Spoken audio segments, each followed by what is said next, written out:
Voilà donc une histoire extraordinaire encore d'innovation, une histoire où quelqu'un est parti de rien pour créer quelque chose qui a un impact extraordinaire. Il y a plein de leçons à prendre. Évidemment, l'observation clé, on l'a dit, et je le répéterai jamais assez souvent, le processus d'innovation ne commence pas par une idée. Il commence sur le terrain. La première décision extraordinairement importante de Mohamed Yunus, c'est de fermer ses livres d'économie, de fermer la porte de son bureau et d'aller voir directement dans le village de Jobra qu'est-ce qui se passe réellement. Et c'est en allant sur le terrain, c'est en sortant de son bureau qu'il va capturer cette observation clé incroyable, à savoir les pauvres sont doués. Donc le processus ne commence pas par une idée.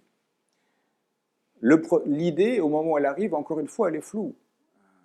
On verra dans toutes les autres histoires d'innovation, on a cette même règle qui fait que l'innovateur, au moment décisif, ne sait pas ce qu'il est en train de faire. On l'a vu avec Dyson, qui fantasmait son cyclone. On le voit ici avec Mohamed Yunus, qui dit « je marchais comme un aveugle ». La phrase est lourde de sens. On est très loin de l'Eureka, on est très loin de l'illumination.